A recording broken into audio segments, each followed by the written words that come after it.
Hello student, welcome to the career launcher. मैं हूँ Nilima and in today's class we will learn about a new chapter and that new chapter is nothing but the animal classification. ठीक है, so there are maybe a 25% syllabus of your class is reduced. तो आपके class का जो 25% syllabus है वो क्या हो चुका है, रिड्यूस हो चुका है. तो इस चैप्टर का भी बहुत सारा जो पोर्शन है वो रिड्यूस हो चुका है. लेकिन जो कुछ पोर्शन रिड्यूस हुआ है जो मैंने देखा था वो पोर्शन हमें पढ़ना जरूरी है क्योंकि उसी पोर्शन के ऊपर इसके आगे वाला जो पोर्शन है वो डिपेंड है. तो अगर हम इसको नहीं पढ़ेंगे तो वो पोर्शन हमको बिल्कुल भी समझेगा नहीं. तो अगर ये वाला पोर्शन आप जो मैं आज पढ़ाने वाली हूँ, अगर ये पोर्शन आपके एग्जाम में नहीं है बट स्टिल ये आपको पढ़ना है, ठीक है, फॉर अंडरस्टैंडिंग. जो नेक्स्ट वाला टॉपिक आने वाला है उसको समझने के लिए ये वाला टॉपिक पढ़ना बहुत ज्यादा जरूरी है. तो आप इसके नोट्स बना भी सकते हो और नहीं भी बना सकते, बट जब भी आपको ये चैप्टर पढ़ना होगा तो ये वाला क्वेश्चन आपको पढ़ना ही होगा, ठीक है. सो जो एनिमल क्लासिफिकेशन है, जैसे अप टू 9th स्टैंडर्ड तक आपने प्लांट क्लासिफिकेशन भी पढ़ा है कि किस तरीके से प्लांट अलग अलग फाइलम में क्या होता है, डिवाइड होता है. वैसे ही एनिमल का भी जो एनिमल किंगडम है which is also divided into the different phylum. So traditionally animal kingdom is divided into the two group. जो पुरानी वाली मेथड थी, according to that the animal kingdom is divided into the two group and the two group are nothing but the chordate and the non chordate on the basis of presence of a notochord. तो मैंने यहाँ पे क्या बोला कि according to the traditional method और traditionally animal kingdom is classified into two groups and those two groups are nothing but non-chordates and second one is nothing but the chordates. लेकिन किसके वजह से ये क्लासिफाइड हुआ है, on which criteria, on which basis this animal kingdom is classified into two groups. So on the basis of presence of a notochord. Now question is that what is meant by this notochord? Notochord मतलब क्या होता है? So this notochord is nothing but the long supporting structure, long rod-like supporting structure which is present on a dorsal side of an animal which isolate the nervous tissue from the other tissue present inside the human body. तो इसको क्या बोला गया है? This notochord is nothing but the long rod-like supporting structure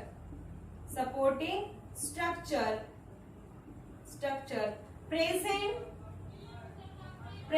on dorsal side. Now question is that what is meant by dorsal and ventral? Dorsal और ventral का मतलब क्या होता है? जैसे मैं यहाँ पे स्ट्रेट खड़ी हूँ, सो दिस फ्रंट पोर्शन मतलब ये जो आगे वाला पोर्शन है that is nothing but the ventral side. ये क्या होती है? Ventral side. और जो पीछे वाला पोर्शन होता है that is nothing but the dorsal side. तो मेरा ये फ्रंट जो साइड है that is nothing but the ventral side. वो क्या होता है? वेंट्रल. और जो मेरा पीछे वाला पोर्शन है मतलब this side is nothing but the dorsal. अगर आपको कंफ्यूजन हो रहा है तो आपका ये पाम है, पाम का ये जो आगे वाला पोर्शन है that is nothing but the ventral और ये जो पीछे वाला पोर्शन है that is nothing but the dorsal. तो यहाँ पे क्या बोला गया है? दिस नोटोकॉर्ड क्या होता है? This notochord is nothing but the long rod like supporting structure. जैसे हमारा ये स्पाइनल कॉर्ड होता है, हमारे हाइंड ब्रेन से निकल के हमारे बेस तक ये हमारा स्पाइनल कॉर्ड जाता है, इसके वजह से हम लोग स्ट्रेट खड़े रह पाते हैं. तो ये भी क्या है? एक सपोर्टिंग स्ट्रक्चर है जो हमारे बॉडी को क्या करता है? सपोर्ट करता है, जिसकी वजह से हम लोग स्ट्रेट खड़े रह पाते हैं. वैसे ही नोटोकॉर्ड भी है. So this notochord is nothing but the long rod like structure which isolate, ये क्या बोल रहा है कि which isolate the nerve tissue which are coming out through this brain. जो ब्रेन से हमारी नर्व टिश्यूज निकलती है उन टिश्यू को बॉडी के अंदर जो रिमेनिंग टिश्यूज रहती है उससे क्या करता है? आइसोलेट करता है, मतलब सेपरेट रखता है, उनको मतलब उनको मिक्स होने नहीं देता. So this is what is function of this notochord. So हमारा जो स्पाइनल कॉर्ड होता है जो कुछ इस तरीके से उसका स्ट्रक्चर होता है स्पाइनल कॉर्ड का, ठीक है, जो कि हमारे हाइंड ब्रेन से निकलता है. Through this our waist. तो कुछ इस तरीके से उसका स्ट्रक्चर होता है हमारे। So this is nothing but our spinal cord. Spinal cord जो जिसमें भी क्या प्रेजेंट रहती है, इसमें भी हमारी क्या प्रेजेंट रहती है, नर्व टिश्यूज प्रेजेंट रहती है। क्या प्रेजेंट रहती है, नर्व टिश्यू। तो जैसे मैंने आपको बताया है इन प्रीवियस चैप्टर, जैसे हमने पढ़ा है कि according to the sexual reproduction जो ह्यूमन बीइंग है, जो एनिमल्स है, ठीक है, so all this animal are made up of cells. किससे बनती है, सेल्स से बनती है। और जैसे मैंने आपको बताया था कि जैसे ये हमारा एम्ब्रियो होता है, this one is nothing but a embryo, जिसमें क्या प्रेजेंट है, millions of embryonic cell present है। क्या प्रेजेंट है, एम्ब्रियोनिक सेल्स प्रेजेंट है। सेल का डेवलपमेंट किसमें होता है, हमारा टिश्यू में, और टिश्यू का डेवलपमेंट किसमें होता है, हमारे ऑर्गन में। तो कुछ इस तरीके से ये वाला पिक्चर आपको दिख रहा है। तो यहाँ पे क्या बोला है कि जैसे हमारे नर्व टिश्यू से हमारा जो ब्रेन है, ब्रेन से जो नर्व टिश्यूज निकलती है, उन टिश्यू को हमारे बॉडी के अंदर जो रिमेनिंग टिश्यू है, क्योंकि हमारी बॉडी सेल से बनी है, तो सेल का डेवलपमेंट जैसे टिश्यूज में होता है, तो हमारे बॉडी के अंदर, because we are multi cellular organism, तो हमारे बॉडी के अंदर मिलियंस में, लाखों की तादाद में सेल्स प्रेजेंट है, जिसका डेवलपमेंट किसमें होता है, टिश्यूज में। तो ऐसे रिमेनिंग टिश्यू को हमारी ब्रेन से जो नर्व टिश्यूज निकलती है, जो कि कहाँ पे प्रेजेंट होती है, इनसाइड द स्पाइनल कॉर्ड। ये सिर्फ एग्जांपल दिया है, जो कि किसके जैसे होता है, नोटोकॉर्ड के जैसे होता है। तो स्पाइनल कॉर्ड में जो ये हमारी नर्व टिश्यूज रहती है, और इन नर्व टिश्यू को अदर टिश्यू से सेपरेट करने का काम कौन करता है, हमारा स्पाइनल कॉर्ड। वैसे ही ये नोटोकॉर्ड भी क्या करता है, सेम फंक्शन परफॉर्म करता है। तो बॉडी के रिमेनिंग टिश्यू को नर्व टिश्यू से सेपरेट रखने का काम कौन करता है, notochord. So on the basis of this notochord, the animal kingdom is classified into the two group, and those two group are nothing but the non-chordata and the chordata। तो यहाँ पे क्लियर है। सो एनिमल किंगडम, ये जो हमारा animal kingdom है, which is classified into the two group on the basis of the presence of notochord, and those two group are nothing but a non-chordata and a chordata। और ये जो method है animal को classified करने की, ये कैसी है, ट्रेडिशनल मेथड, मतलब पुरानी मेथड है ये वाली। अभी तो न्यू मेथड आई है जो हम आगे में पढ़ेंगे। So this one is a traditional method on which on the basis of presence of notochord, animal kingdom is classified into the two group, and those two group are nothing but a non-chordata and a chordata।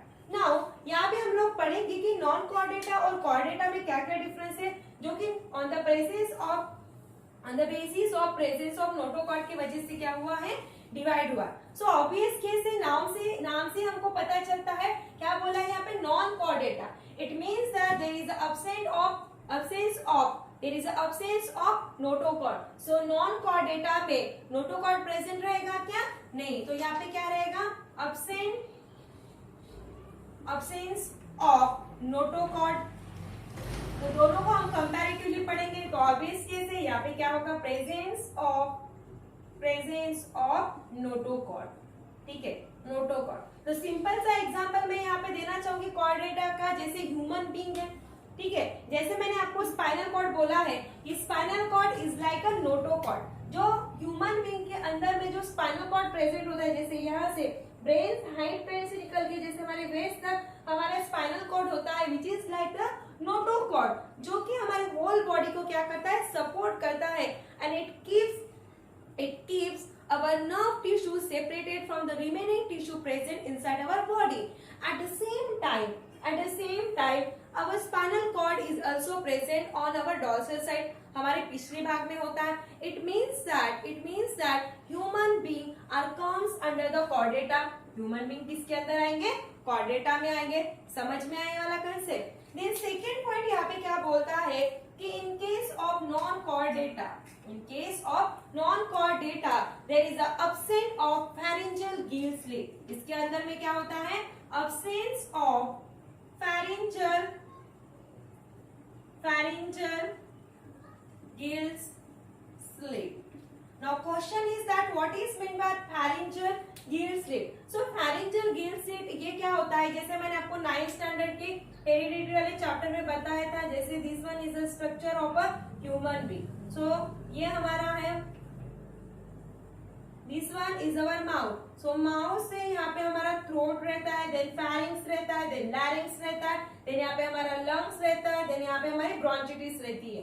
तो यहाँ पे throat में हमारा क्या present रहता है, फैरिंग्स and लैरिंग्स. तो जैसे ये फैरिंग्स है, ठीक है, फैरिंजियल गिल स्लिट बोला है, तो दिस फैरिंजियल गिल स्लिट, ये तो ह्यूमन है, ये क्या है, ह्यूमन बीइंग है. तो जैसे एक्वेटिक ऑर्गेनिज्म होते हैं, एक्वेटिक एनिमल होते हैं, उनके थ्रोट में फैरिंजियल गिल स्लिट प्रेजेंट होता है. जैसे हमारे थ्रोट में फैरिंग्स और लैरिंग्स होता है, तो ये फैरिंजियल गिल स्लिट क्या करता है, this pharyngeal gill slit filter the food material. मतलब वाटर के अंदर जो फूड मटेरियल प्रेजेंट होता है, क्योंकि नाउअडेज हम लोग देखते हैं कि जो वाटर है उसको ह्यूमन बीइंग ने कितना ज्यादा पोल्यूटेड किया है. हम लोग किस तरीके से जो रिवर का वाटर है, सी का वाटर है, तो उसको किस तरीके से हमने पोल्यूटेड किया है. तो ऐसे पोल्यूटेड वाटर में जो फूड मटेरियल रहता है उसको फिल्टर करके लेने का, बॉडी के अंदर इंसर्ट करने का काम ये कौन करता है, फैरिंजियल गिल स्लिट. तो यहाँ पे क्या बोला है कि those animals are comes under the non Chordata groups, उनके अंदर में ये जो फैरिंजियल गिल स्लिट है ये क्या रहेगा, अब्सेंट रहेगा. कैसे रहेगा, अब्सेंट रहेगा. तो ये कंसेप्ट समझ में, जैसे ह्यूमन बीइंग में हमारा फैरिंग्स होता है,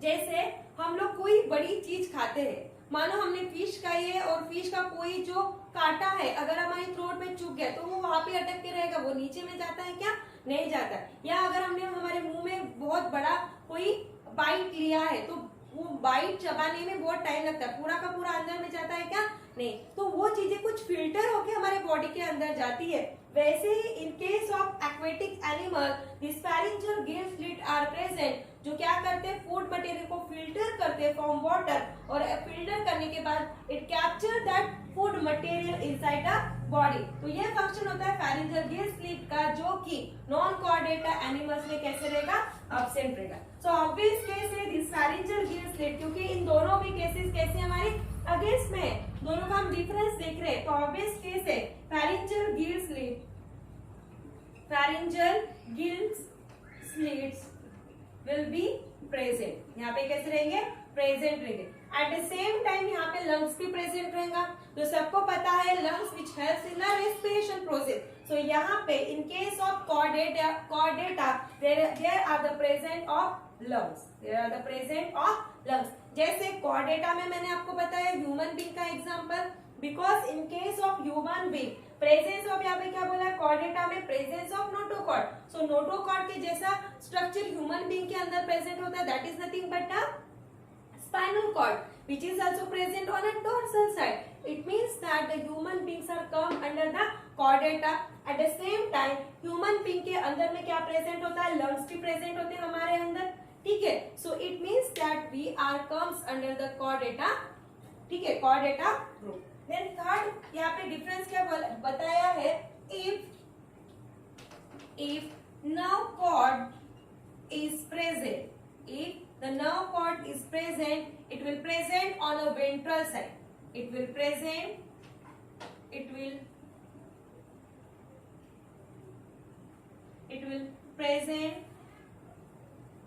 on ventral side. और वो कैसे रहेंगे, सॉलिड एंड पेयर्ड, ठीक है. सो अगर in case non Chordata phylum के अंदर, नॉन कॉर्डेटा ग्रुप के अंदर जो एनिमल्स आते हैं उनके अंदर अगर नर्व कॉर्ड प्रेजेंट रहेगा, जैसे हमारा स्पाइनल कॉर्ड रहता है वैसे ही ये नर्व कॉर्ड है, अगर उनके अंदर नर्व कॉर्ड प्रेजेंट रहता है तो क्या बोला गया है कि that will be present on a ventral side. तो उनका जो नर्व कॉर्ड है वो कौन सी साइड में रहेगा, वेंट्रल साइड. मैंने आपको बताया this portion is nothing but the ventral side and the back portion is nothing but the dorsal side. तो यहाँ पे बोला गया है कि अगर नॉन कॉर्डेटा एनिमल की बॉडी में नर्व कॉर्ड प्रेजेंट है तो वो कौन सी साइड में प्रेजेंट रहेगा, it will be present on a ventral side, और वो भी कैसे रहेगा, पेयर्ड रहेगा. But in case of Chordata यहाँ पे क्या बोला गया है, if a nerve cord is present it will be present on dorsal side. देखो जैसे मैंने आपको बताया था spinal cord is like a notochord, तो वो भी क्या है हमारा नर्व कॉर्ड ही है. तो यहाँ पे बोला गया है in chordata that nerve cord will be present on a dorsal side. तो ह्यूमन बीइंग के अंदर जो हमारा स्पाइनल कॉर्ड होता है वो कहाँ पे होता है, पीछे के साइड में, मतलब डॉर्सल साइड में प्रेजेंट होता है। ठीक है, so in case of chordata the nerve cord will be present on a dorsal side. Then last point यहाँ पे आता है कि in case of non chordata if a heart is present, क्या बोला गया है, if the heart is present it will be on dorsal side।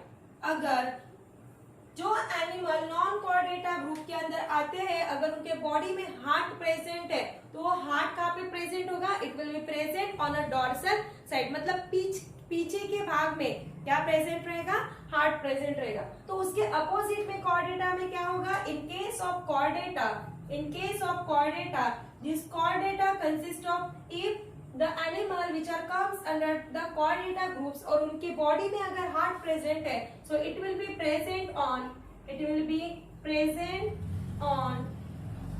On ventral side. तो जैसे मैंने यहाँ पे आपको एग्जांपल बताया है, कॉर्डेटा ग्रुप में जो एनिमल्स आते हैं उसमें एग्जांपल मैंने आपको ह्यूमन बीइंग का बताया है। तो ये सभी जो कैरेक्टरिस्टिक है वो ह्यूमन बीइंग में दिखते हैं। हमारा जो नर्व कॉर्ड होता है वो डॉर्सल साइड में होता है, और यहाँ पे बोला है अगर हार्ट प्रेजेंट है तो it will be present on a ventral side. तो ह्यूमन बीइंग का जो हार्ट होता है वो वेंट्रल साइड में प्रेजेंट होता है। It means that this all the characteristics are comes under the human being. It means that the human beings are comes under the Chordata group. ठीक है, तो यहाँ पे जैसे हमने देखा है कि animal kingdom which is classified into the two group that are nothing but a non Chordata and Chordata, but this non Chordata which is also divided into the 10 group. ये जो नॉन कॉर्डेटा है ये फिर से 10 group में divide होता है, जिसको हम इस चैप्टर के लास्ट में पढ़ेंगे, क्योंकि इस नॉन कॉर्डेटा के जो अलग अलग ग्रुप में ये जो डिवाइड होता है, जैसे इसके अलग अलग ग्रुप होते हैं, पोरीफेरा होता है, निडारिया होता है, प्लैटीहेलमिन्थेस, एस्केलमिन्थेस, अकाइनोडर्माटा। तो इसे 10 ग्रुप में ये नॉन कॉर्डेटा डिवाइड होता है, जिसको हमको पढ़ना है, हर एक ग्रुप को हमको पढ़ना है। तो एक बार हम इसको सब पढ़ लेंगे, नॉन कॉर्डेटा के भी पढ़ लेंगे ग्रुप और कॉर्डेटा के, और लास्ट में फिर हम इसका चार्ट बनाएंगे। तो फिलहाल उसको बताने की जरूरत नहीं है, सिर्फ इतना ध्यान में रखना है कि this non Chordata which is further divided into the 2 group. वैसे ही ये जो कॉर्डेटा है विच is divided into the 3 sub phyla, ये 3 सब फाइला में डिवाइड होता है। Those 3 sub phyla are nothing but, first is nothing but, मतलब रैंडमली भी लिख सकते हो, so that one is nothing but the urochordata,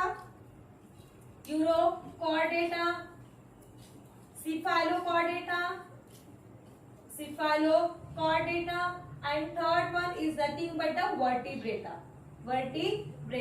So इस तरीके से ये जो कॉर्डेटा है विच इज डिवाइडेड इनटू द 3 सब फाइलम, और फिर से इनमें से ये जो वर्टिब्रेटा है विच is divided into the 6 classes, ये फिर से 6 क्लासेस में डिवाइड होता है, एंड दो 6 classes are nothing but the Amphibia, Mammalia, reptiles, Aves, उसमें फिर आते हैं पीसेस भी आते हैं, साइक्लोस्टोमाटा भी आता है। तो इस तरीके से जो वर्टिब्रेटा है वो फिर से 6 क्लास में क्या होता है, डिवाइड होता है। तो इसको अभी ध्यान में रखने की जरूरत नहीं है, बिकॉज ये वाला जो पोर्शन है इसको हम पर्टिकुलरली हर एक टॉपिक को पढ़ने वाले।